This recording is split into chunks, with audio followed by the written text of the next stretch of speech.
Hey, this is Billy Childs from Brittany Fox, and you're listening to the Cosmick Voice. It's one small step for man, one giant leap for mankind. This is the Cosmick Voice.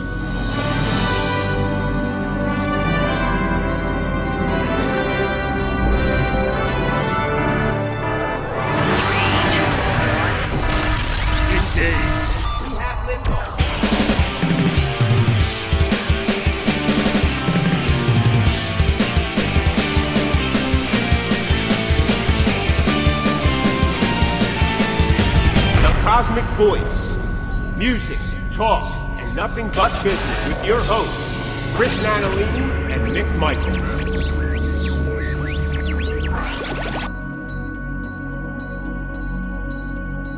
Hello, everyone, and welcome to the Cosmick Voice. This is Season 8, Episode 14. I am here with the superstar himself, Philly's very own Chris Natalini.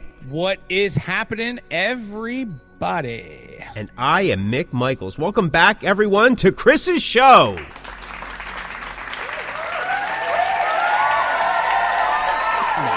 our show.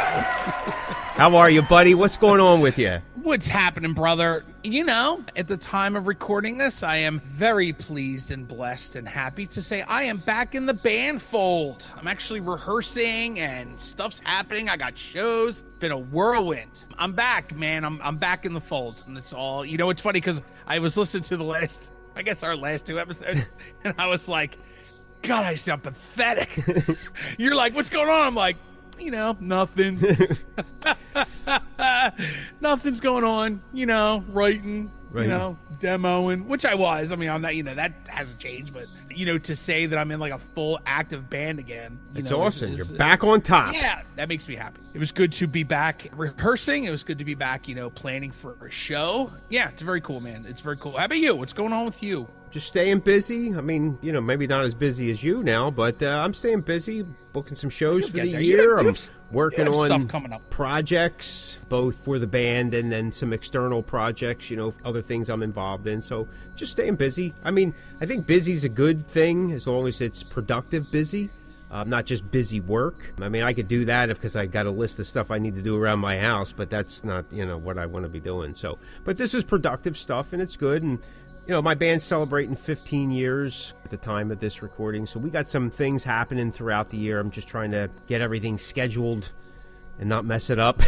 But, you know.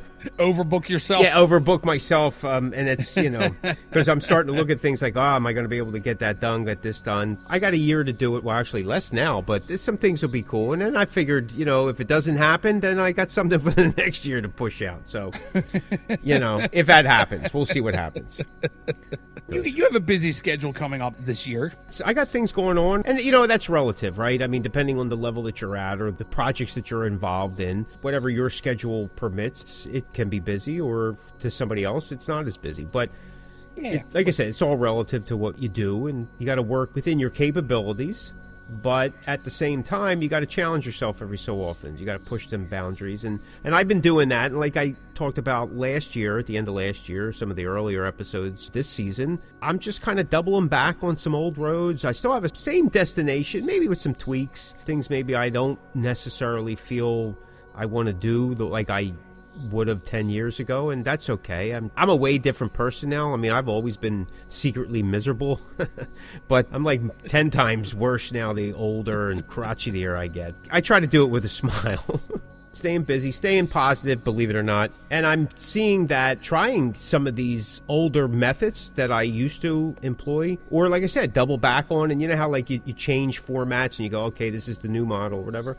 Yeah. They seem to be working, and they're working. And here's the thing. I mean, with my situation, even with the band members, and I was telling you this before we went live, some of the touring that we're doing, we used to do a tour a quarter. And for us, we got into a thing where that we called a mini excursion. So we'd only do maybe a week at a time and all. And honestly, that's probably the most I want to do anymore. I mean, we've done 10 and 14 days, especially when we're overseas. But listen, I don't sleep well. I don't eat well. Everything hurts. I mean, at the time of this recording, you know, they released that the Twisted Sister reunion has been canceled primarily because of Dee's health issues. And as I'm reading the letter and then I'm saying to myself, man, I get it. I mean, I know Dee's older than I am, but I'm like, I understand what you're saying. Your body just doesn't necessarily do what he used to do. Yeah, especially at the level that he did it, exactly. So I go, yeah, all right, I understand. And so we do certain things now, but because of workloads and personal schedules, some of our heavier trips now are going to be moved to the summertime, and which is not an uncommon thing. If you look at a lot of summertime is considered touring time for a lot of even some of the veteran acts because they can play festivals. It's easier traveling. You never have to worry about like snow and sleet. You're and one ice. in, one out. Yeah, you're one in, one out type of thing. So, I mean, for years, and I think she still does it, but she did it a lot because of, her kids being in school and as she was raising a family. But Pat Benatar would only tour, after a certain point. It was only touring in the summer. And a lot of bands do that. So, following their lead, I'm like, okay, some of our heavier touring where I got to get on a plane or I got to drive for days to get to the destination will be left to the summer at this point. Because I'll be honest with you, at the time of this recording, the last couple weeks here in the Philly area and actually along the whole East Coast has been so frigid you just don't want to leave the house. Oh, yeah, it's brutal, man. It's been brutal. I mean, even Florida getting below freezing temperatures, getting snow. I mean, how can you not when the entire East Coast is basically a glacier? You know what I mean? Yeah. It's like what's that movie where all the weather gets affected on the planet and oh yeah, I know what you're talking about. I can't remember. And all the kids run into the library as the whole place freezes over. It's exactly what. Yeah, that was Dennis Quaid was in it. I remember. Yes. Yeah, it was a good movie. What was her name? Tia Leone? Didn't she die with her dad on the beach by the big wave? Yeah. That's got to be. I mean, watching a tsunami come in. I mean, come on, man. But that frozen tundra, man, I feel it. Yeah, I feel it. I feel it. And it's not going away anytime. I mean, now by the time this airs, it's probably going to be sunshine and longer days. But man, it's like it's not ending. Like somebody just shoot that groundhog. Wait, oh, please. When you can stand on your front lawn on top of snow and not fall through, you know it's deep and it's ice and it's cold, man, because it's so solid. Yeah. I see people all the time just standing on the snow, and I'm like, it's unbelievable. Yeah, my deck has like 3 tons of snow sitting on it. I'm not sure it was rated for that, but, It's not even snow. I'm saying snow, but it really is ice. You know what I mean? It's just a block of ice. Like I put all my Star Wars figures out there because it's Hoth, 100%.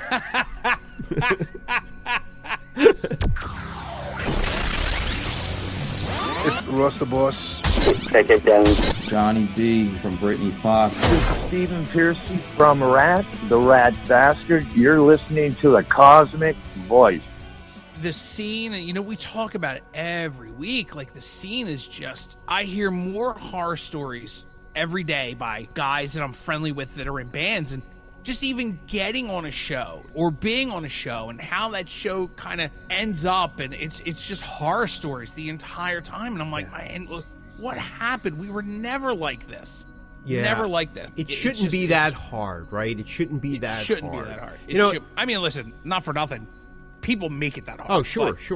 There are decisions that are being made that just do not make sense to me. I recently talked to a booker. He was asking me, he's someplace else in the U.S., was asking me how are things here, and I'm explaining it to him, and he goes, oh, okay, so it's not just me thinking that it's everywhere. And then we're going back and forth, and I says, I got bookers now that will just come out and say, the buy-on's this, or you take this many tickets and you got to cover that end. And I go, like, you're paying no matter what. And he goes, yeah. What does a band supposed to do? And he goes, you take the buy-on because it's always cheaper and it's less hassle. It's one and done. Give them the money. You're done. Don't have to worry about anything. Go put on a good show. I says, yeah, that's fantastic. I get it. But you never recover that money. You never make enough money from the ticket sales, if there is any, or even if the venue or the booker throws you something. I mean, the little term is gas money, and you're lucky. In some cases, gas money could range anywhere from $25 to $75. Yeah. Nothing for nothing. Just say that buy-on. Let's just throw out a number of $600. Most local bands do not sell anywhere near $600 in merch. No. It's impossible. I mean, I know what some of my best nights were, even working with a national. That's pretty impossible to reach. Now, you're always going to get that outlier that goes, well, I'm able to do. Well, sure you are. Maybe. I don't know that for sure. And just like a lot of things say, a lot of guys will say things, but they never actually have the receipts or the numbers to back them up. That's the problem in this business. That's why our numbers are they're so super inflated that there's not enough support of it. People are just throwing it out there, so now people are getting tired of hearing it. But yeah, this is where it's at. Buy on or take the tickets, and you're still stuck with them. It shouldn't be this difficult, but it is. And what are you going to do? You got to make up your own flow, I guess. And I even said to you off the air, like, buy on's fine, but what are you getting out of that? Like you said, you're not getting that money back. No. And if you're okay with that, then you're okay with that. Because you get to put it on your bio that you open. You know, let's just say that this buy on is for opening for a national. You go, oh, I opened for this person, this person. You know, I don't know, and you can tell me if I'm wrong. Please tell me if I'm wrong. I don't know if that stuff matters anymore. Like back in our day, you know, when we were up and coming, you could put in a bio, oh, we opened for this person, this person, this person. I don't know if that matters anymore because... No, I don't know. I mean, I think like we had talked about before, because you can just pay for it now, it's like going to the shelf and going, okay, I can pick on shelf A, shelf B, or shelf C. It all depends on how soon do I want to come back to replace it. Well, if I have a little bit of money, I can jump on these shows. If I got a little bit more, if I got that, whatever. But like you said, most of the time, you don't make up for it. And I talked about it. We were offered tours, and I'm looking at the price, and I'm like, well, first of all, I don't want to give anybody my money. And two, I'm like, well, that's just crazy. How does this? And then I had to still cover all this. So I always said to the guys, listen, if we're going to lose and fall flat on our face, let's do it on our own then. Yeah. We're not under somebody else's thumb. We could take a third of that money and apply it to, that's why, you know, we used to travel more often, you know, pre-COVID. Listen, a lot of mentality is switched, and I'll say even for myself, following COVID. The world changed.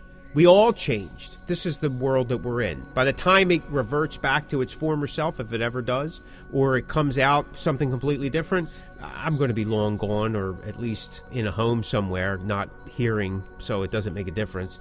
But there's a craziness to it, and it's a game. And you have to decide, are you going to play that game, and to what extent? You can play a little bit of it, but you got to be prepared that if you're only going to dip your toes in it, you can't expect certain things unless you're doing stuff behind the scenes in other areas for your band. And there's plenty of that you could do, but it's a lot of work. It's a lot of work. Social media is not as easy as you think. One, because of all the restrictions, the changes of the algorithms. And because of that, less people see your stuff. That's like a pay to be seen type of thing now. Or you're restricted on certain things and, you know, what you can do, what you can't do. You'd have to be on it every single day, all the time. And even with that, there's certain individuals and certain companies, like, you know, agencies and stuff that I'm familiar with that I often talk or work with. They're on it all the time, and there's such a small percentage change, if at all, some weeks, that it almost seems it's a diminishing return for all your effort. Like the 80-20 rule, right? You want 80% of your success to come from 20% of the work. Yeah. So you want 80% of your income to come from, you only need 20% of your audience to take care of it. However you want to work that out, but the thing is you want to do less more efficiently for more type of thing. And really, unless you're paying money, and now, you know, of course, and I'm sure you're familiar with it, with AI now being such a big business, that marketing and promotion is being pushed to that realm. I'm not going to call out any specific apps or companies because I don't want to promote that kind of stuff, but there's apps and things, you know, and you sign up, you put your budget in, and they're weekly, or you can buy them in month chunks or half a year or so on and so forth, and they'll generate all this AI content for you across platforms. Of course, there's all different tiers and things like that, so that you don't have to do it. We talk about it that we're moving into an AI world in the audio and visual, but we're doing that with everything else now, too. We just pay our money, right? It's a paywall. We pay our money, and some algorithm does all the work for us. The payoff's supposed to be we see more people make more of a splash, bigger awareness, and supposed to have a bigger return. What that bigger return is, well, of course, there's no guarantee, but they guarantee that you can go from selling only, say, 2 CDs to maybe 400 CDs, which is a big, jump. Can you live off of 400 CDs? Probably not. But of course, the catch is, if you invest more money into the AI marketing, then you'll take that 400 CDs and you'll create 1,000 CDs and so on and so forth. But then, like you're saying, at the end of the day, do you really get your money's worth? Do you get anything back? Is it that you just keep feeding the machine to give you something back so you can feed it back into the machine? So then what do? It's a rat race. And somebody, who's making money? The person on the other end. Yeah, you're not wrong. Again, I hate to say it, like, if you want to spend the money and don't care, then that's fine. And the other problem with that instant buy on, like you were saying, like, they don't even hide it anymore. They just go, okay, this is how you get on the show. It kind of refers back to, the past episode or the one before that, where we talk about, do bad musicians or bad artists get these good gigs? And really, that's how it is, because, if Joe Smith can pay his band before my band, and where my band may be a better fit and just more veterans, more seasoned for that show, and they're not, but they get on it because they got the money to them first. And, is it fair? I get it. But being an artist and musically, you're like, if that band's not great, you're going to see this band and go, how'd they get on this gig? And that's a topic for another show. Right. Exactly. It's just too easy. I hate to be that guy, but it's just not what it used to be. When we would get those kind of shows, we had to move tickets. Yes. Same idea if you want to really break it down, right? Pay to play, blah, blah. I get it. But you never had to cover, here's the thing, and I'm sure it was different in different places, but you never had to cover the tickets you didn't sell. You had to give the money that you sold, but you had to return the unsold tickets, and anything that was missing you paid for, because they didn't want bands just giving out tickets for nothing. I totally get that. So nowadays, it don't matter. You brought up a point that back in the day, when you opened up for larger name acts and you put that on your resume, it made a difference. Well, now it almost seems to be a deterrent. I'm going to give you some examples. Okay. Because now everything's 100% applying online, some Google form that is so laborious to get through, it almost weeds out everybody. It's like, I don't want to go through this. 6 days later, I'm still filling out this application just to play a 22-minute set somewhere. And they always ask you at the end, are you willing to play for free? Well, let me see. I just spent 3 hours filling out your form. I guess so. Anyway, they ask you all these things. They ask you your blood type, your mother's maiden name, what was her first job, your dog's whatever, flea medicine. You go through all this stuff. They ask you, have you played out of your local area? If so, where? And like, what shows you have coming up? Are there ticketed shows? Are they national? Here's the catch-22 of all this. If you have absolutely no experience and background in the resume, they don't even look at you. And if you have too much, they don't look at you. Yeah. Overqualified. So what's the point? But then at the same time, see, here's the thing with a lot of these festivals. And a couple years ago, I talked to a few bookers, and they told me most of the festivals, these bands are paying to be on. Even some of the bigger name bands, like that are on the lower tiers, are being paid to be on because they need to pay for those 5 or 6 headliners, the real bigger names. You need that draw, right? You need that ticket draw name, and then everybody else has to fill in the gap. That's not 100% true for everybody, but there's a huge market for it. The problem is everybody wants to be on these shows. Once you get in and they know you're paying, well, your chances of getting in again are kind of big. That's why you often see guys that pop on several years in a row or whatever, and then they fall out. You know why? Because they ran out of money. But most of the time, those bands are already chosen before that open pool even starts. Yeah. And you had mentioned this, I think even last year, when you're seeing cover and tribute bands popping on festivals, larger name festivals. Yeah. there's definitely something wrong with the system. Definitely. And when a festival rolls into, and this is just me, when a festival rolls into an area, there should be some level of local representation, local and or regional representation.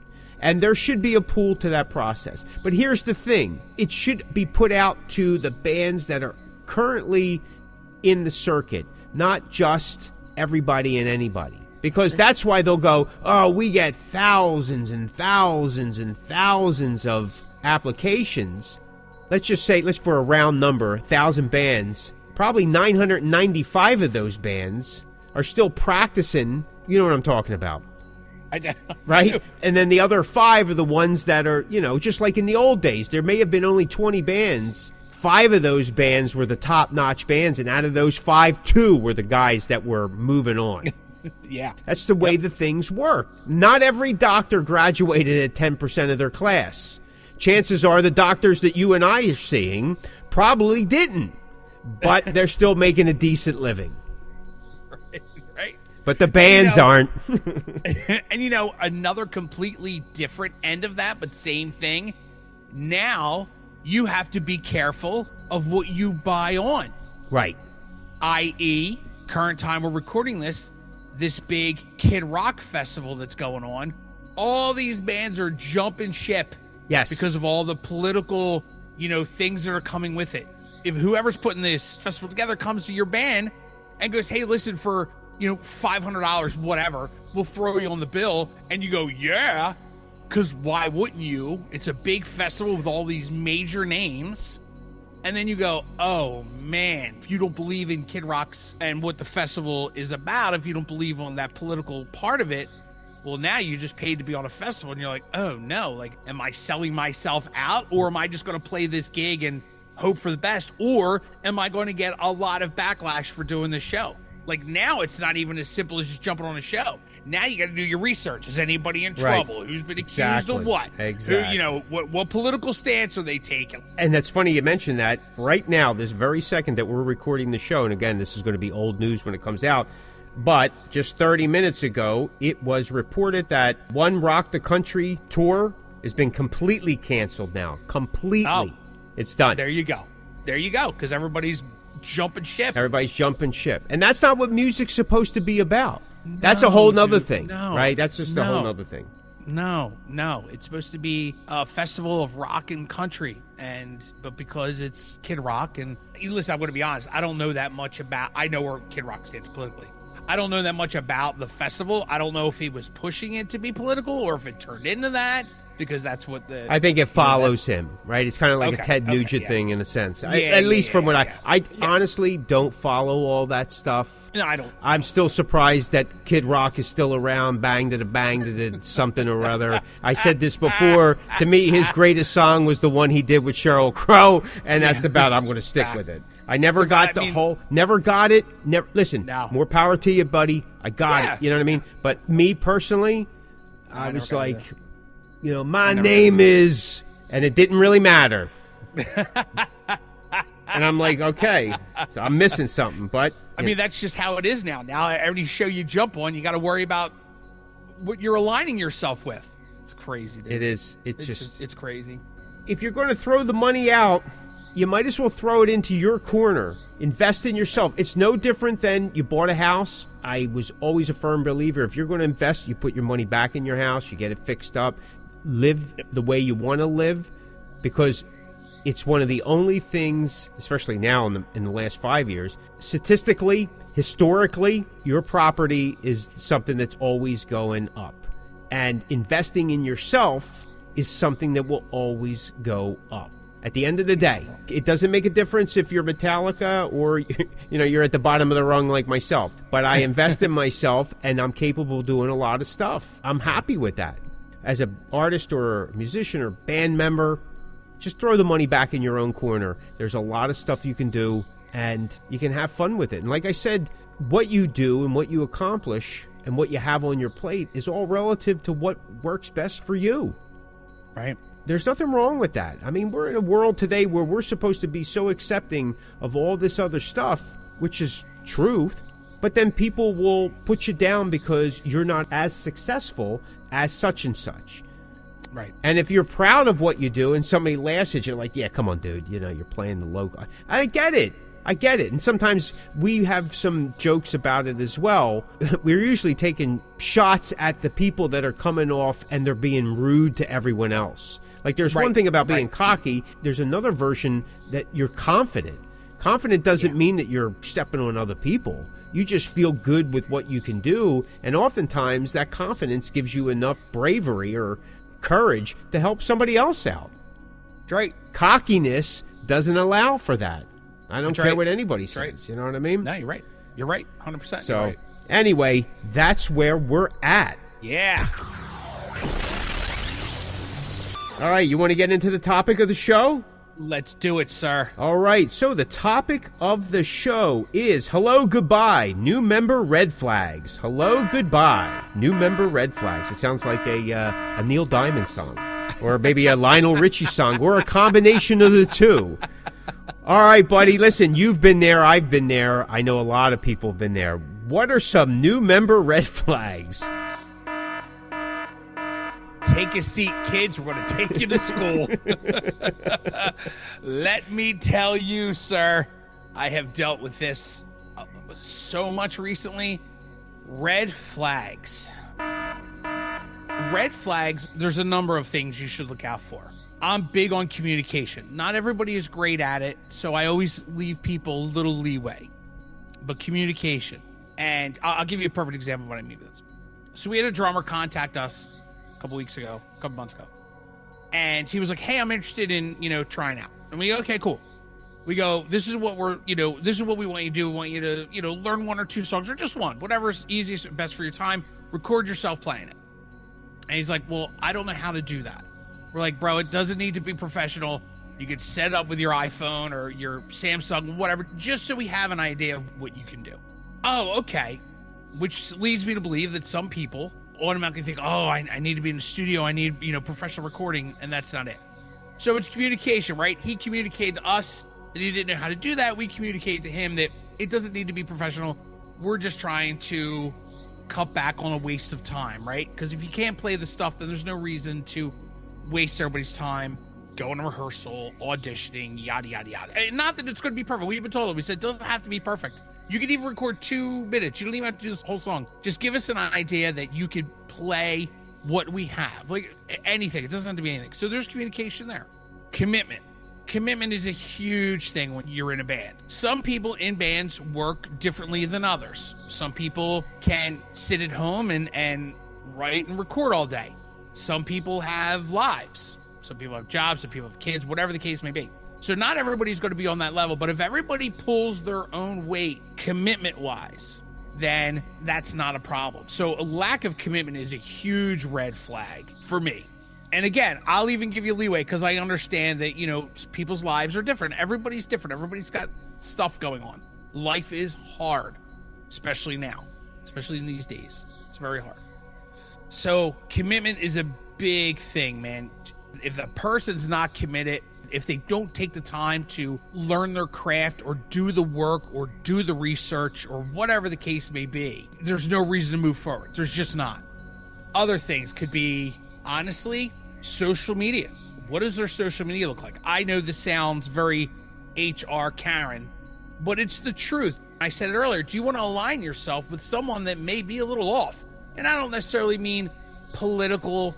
Could be anything, but let's just say that this person has a sense of humor that you're not into. And maybe this person posts funny videos or funny memes that person thinks it's funny, but you don't really think it's funny. Maybe you think it's offensive. And I don't mean that in the way that, everybody's offended now kind of thing. I just mean like it makes you uncomfortable. That's a red flag. As dumb as that sounds, because I'm one of those people that if you're going to be in a band, you can have differences of opinion. But if you're in that band, that you need to keep some of those opinions to yourself, not plastered all over Facebook, because you represent the band or a member of that band, and what you do in your personal time on your personal page, which I understand is your personal page, but it also is a reflection of you and the project that you're in. Because if someone goes, hey, your drummer posted this funny joke about, I don't know, somebody dying. When a celebrity dies, everybody's always out to make jokes. And you're not that person, well, they're immediately going to go, well, he's in your band, so you must all feel that way. Well, it's not. So you have to really be careful of those kind of things, again, especially in this day and age of social media. Now, if the person in your band, like I was in a band with a person who posted all day, every day. Oh, I was stuck in traffic. Oh, I was out to eat. And that's fine. Like that kind of stuff doesn't bother me. It's when it could be offensive and it could hurt your band, just like your job. For my job, I'm out delivering stuff. I'm driving, I'm a truck driver. I am the face of my company. So if I do something wrong, my company looks bad and then I could lose my job. That's just the way it is in this day and age. Whatever band I'm in, whatever project, we usually end up having a social media conversation before. Like we go, listen, we don't post this kind of stuff. We stay away from this kind of stuff only because it's a reflection of the band. Personality, man. Sometimes people are just, lack of a better word, they're nuts. People are just nuts. That's a red flag for me, is when people are just not nice people. If they're angry at the world, if they hate everything and everybody, and they're just constantly coming into rehearsal just miserable, or they're complaining, or sounds like our show. Facts. When you're in a band with a bunch of people, you hope that you are spending a lot of time with these people because you want to be on the road together. You want to make sure you guys or girls all get along. And if you don't, that's a huge problem. Now, there have been many bands that have gone on to be very successful that didn't get along. But guess what? At the end of the day, they end up going their separate ways anyway. So it's always nice to be able to coexist with someone that they don't have to be your best friend, but you have to kind of at least enjoy being together, because hopefully you'll be on the road together, traveling together. And traveling with people is hard, man. That's when you really know, even in a personal relationship, that is the key to a relationship, how to travel with people, because that's when people's real personalities come out. So it's stuff like that, man. For me, red flags are commitment. Commitment is a huge thing, especially as I get older. I think we had said it very early on. We don't call practice, right? We call it rehearsal. Because when you walk in that room, you should already know, or even have a decent idea of, you should have done your homework before you walk in that room, right? The only time that should be spent in that room putting stuff together is if you're writing together. If you're one of those bands that closes the door and goes, hey, I got this riff, or if you're just playing and something comes out and then you build from that.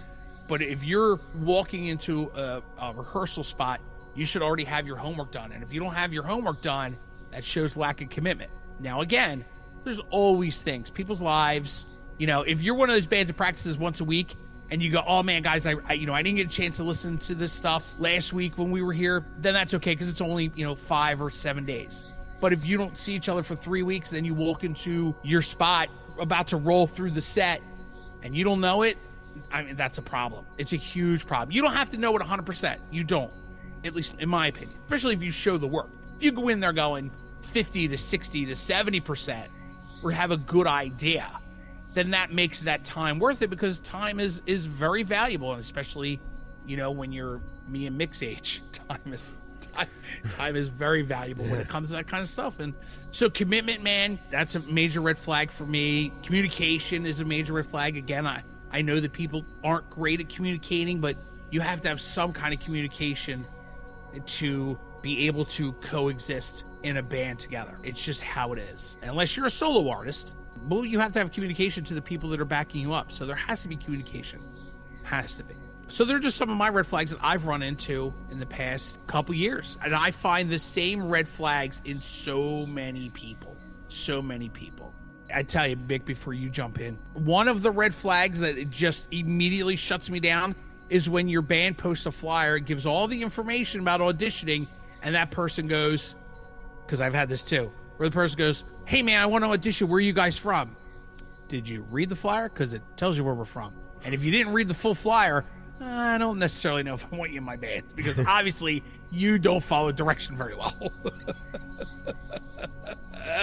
I did. I had some guy reach out and go, man, I really want to be in your band. Where are you guys from? I'm like, well, you already didn't read the flyer, because it tells you right at the first line where we're from. So, great. Cool. Thanks. You are listening to The Cosmick Voice with your hosts, Chris Natalini and Mick Michaels.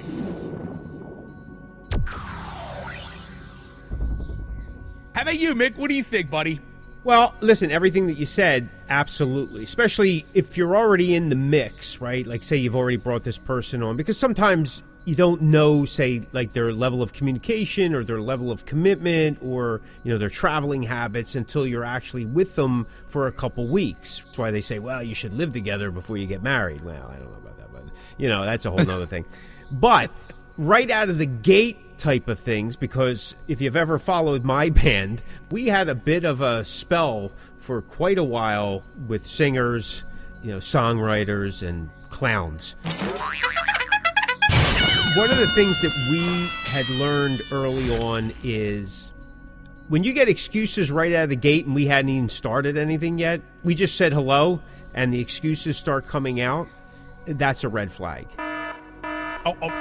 Already. Yeah, already. You know what I'm talking about.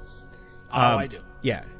They're like, oh, man, I really want to do this. And then it's an arm's length of, but, I got one leg shorter than the other. And, I actually got a tail, but I hide it. I'm not sure if that's a problem. That kind of thing.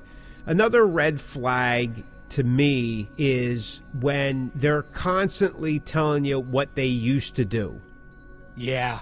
Now, listen, the older you get, that seems to be everybody's thing.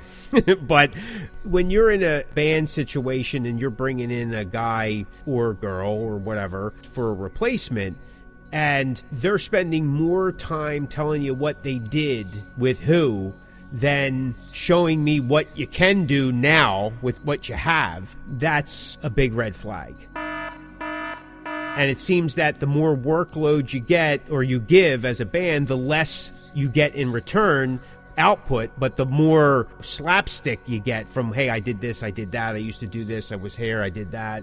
There is a philosophy that you don't take advice and or criticism from somebody that hasn't done what you're looking to do. Right. When I was younger, I juggled with that for a while because I was like, well, I know there's people that have good intent and they're just looking, but that's not always necessarily the case. But anyway, I always used to say, like, especially in the music biz, well, dude, if you did all that, what are you doing here with me? Like, I'm seriously, not to put myself down or to make my project look any less, but the truth is, if you're barking out that you spent time with so-and-so and you've been in the studio here and you did this and you did that, what are you doing here? Because we're a ground floor creative project. You know how that rolls. Yeah. You know what I mean? I do. So that's a flag for me. Somebody who doesn't put the work in, let's talk singers because that's my biggest experience. Your job as a singer is to sing as good as your voice permits you to do that. But the other big thing that's part of the job, not changing my strings, not even carrying my equipment if you don't want to, it's learning the lyrics. Yeah. I get it when you first join a band, you don't have them all yet. I get that. Yeah. I understand that. I never was good at retaining lyrics even for bands that I liked. It just was something with me, right? But at the same time, I knew I never had to learn them for real, okay? There is some songs I knew, but you know what I'm saying. For the most part, I wasn't that guy that I could recite, a movie from start to finish. Yeah, listen. You know why I'm not reciting the movie? Because I want to listen to it and enjoy it, not hear myself say it. Okay? I never spent the time. But a month goes by and you're still not getting the lyrics. Yeah. Then we shortchange the set on our part and add 2 instrumentals so that you could have more time and less lyrics to learn. Right. When you're using a teleprompter made out of an old laptop and a suitcase, and it looks like a bad droid sitting in front of the stage, and you still can't get the lyrics. 4 or 5 months nonstop rehearsal, and we're on tour on the other side of the country, and you still don't have the lyrics. Yeah. Well, that's at that point, it's not a red flag anymore. Yeah. It's basically a nuclear assault. Like, if you're not doing your part, I've always had my own bands, so I kind of knew the material. That was part of my reason for having my own bands. But at the same time, I understand the importance of learning. It's like just doing your job, right? If you took a job, there's always training, there's always a little leeway. But a year after your job, and if you're still not doing it, that's a bit of an issue, right? So it's the same thing here. And I think that goes back to what you were saying about commitment. And I'm going to give you just a little bit more on the lyrics thing. I've actually heard singers that I've had in, and they'll go, well, I've never done an original band. I've only done cover bands. And I go, I get what you're saying, 100%. Material's already laid out for you. All you got to do is address it like it's a cover band. Here's the lyrics. Same thing. It's the same thing. I never understood that logic, so I just kind of flipped it on them and said, well, to you, this is a cover song by a band in someone's basement. So it shouldn't be that hard. And again, I wrote the song, so I know it's not that hard. There's some of the things. I mean, there's things where I remember we had a singer come in and they were brought in for the tour, but there was talk that as time went on, like, hey, you know, this may be something that we could extend longer if we had to. You go on tour with them and they don't want anything to do with you. Yeah. They're like 6 blocks away from you at the airport, or, you know, I'm going to go sit over here. Okay. You want to go for dinner? No. You know, we got about 3 hours before we got to get to the show. It's sunny out. You want to go for no. So we started seeing the singer right before the show, and then the show's over, and then they're gone. And it was like, okay, I mean, we're 6 months into knowing each other. It's not like we were complete strangers, but that became not only a red flag, but a point of contention. And like you were saying, if you're trying to have communication, it's really difficult. Yeah. And another thing, like we used to have, and we still do, but they're not as intense as they once were. But we would have, like, you know, like a post-mortem after a show or after a tour, or even when we're on tour as we're getting back, and we talk about a little, some of the high points, low points, things we need to work on for the next night, especially when you got several in a row. You know, hey, let's clear this up. Maybe we shouldn't do this song, that kind of thing. When you're not open to that discussion, it's not a pointing finger thing. Right. Like, hey, you really screwed up, you know, and all that kind of thing.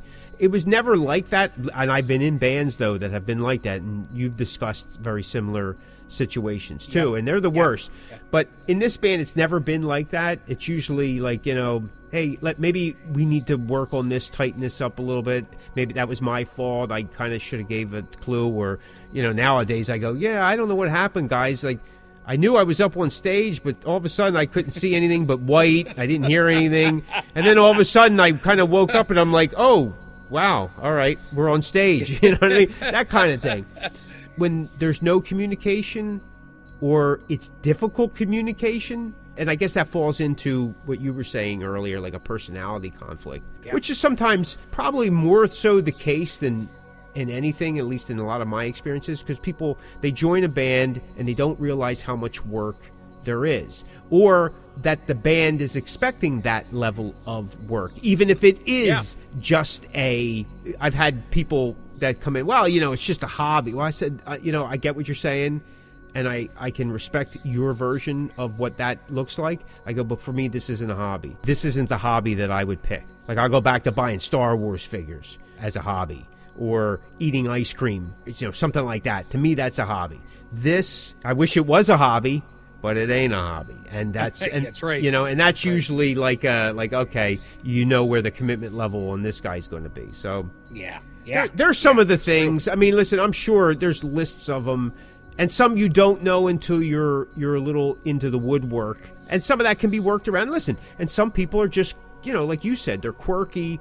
If they're doing good for the band and they're professional enough on stage, and there's not much of a whatever, well, then that's the way it is. Maybe this is how the person is. Maybe it takes a while, like for a stray cat to come around after 5-6 years to get pet or something, you know, whatever.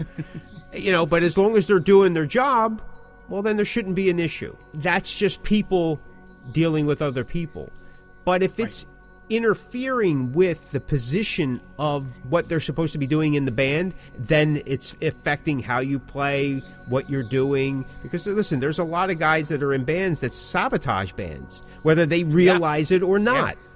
And I've been in a couple of those situations, and it's a heartbreaking thing, because you're angry at yourself for, well, why didn't I say something sooner? And then, like, man, all the time I wasted. I mean, because you're trying to find good players, and you know this, right? You're trying to find not only good players that are going to kind of match the music and then bring it up, but then, like you said, like, we come from the old cloth of, like, we want to kind of get along with the guys that we're playing with, because Yeah. it makes it. And I'm a firm believer. Like I want to be friendly. I want us to connect on all these levels. So I feel safe when we are on tour, and I don't have to constantly look at like what problems are they going to cause, like what's coming at me and I don't know. And I want to know that when we're on stage, everybody's on the same team, and that's not always the case, and that's sad sometimes, especially when it's not a hobby and you're giving it your heart and soul. So put in the comments below what you think some of your red flags are. What do you think, Bud? You got anything else you want to add? No, man. No, I don't. I think we covered pretty much like the top of the list, right? I mean, there's a ton of red flags, but I think they're the most important ones to be able to coexist as a group or a unit. Of course, that doesn't trump the fact that you want to make sure that they can play. And they don't have to be the best. They just have to have a willingness to play, right? Because I've learned that sometimes playing with people that may not be quote-unquote considered great actually give more. There's more energy, more emotion. There's more passion to what they do, and they're actually much more friendly. It's these guys I'll take those guys any day. Yeah, these guys that come in that they're, the best of the best, and they're the worst guys to work with. It's these guys, it's like, whoa, dude, I'm sorry. I only have the biggest doorway I have here is 36 inches. I can't get your head in here. Well, there you have it. If you like that episode, check out some of our other episodes at www.thecosmickvoice.com. Step into the Cosmickverse and know who to choose. Thanks so much for listening. This is the Cosmick Voice. If you have a question, a topic idea, or something you want us to address, just contact us through our Facebook page at The Cosmick Voice. You can listen to The Cosmick Voice at Spotify, Breaker, Apple, Google Podcasts, Radio Public, Pocket Cast, and at thecosmickview.com. Check us out on Facebook at The Cosmick Voice. All right, folks, that's going to do it for us. If you're hearing this message, you've listened to the entire episode. And for that, Mick and I would like to thank you from the bottom of our hearts. And we hope you enjoyed this new episode. And if you did, please leave us a review on Apple Podcasts and Spotify. Also, feel free to let us know what topics you'd like to see covered in future episodes of The Cosmick Voice. And you can get in touch with us through thecosmickvoice.com and, of course, all of the Cosmick Voice social medias. Take care and be safe. You're listening to The Cosmick Voice. Music, talk, and nothing but business.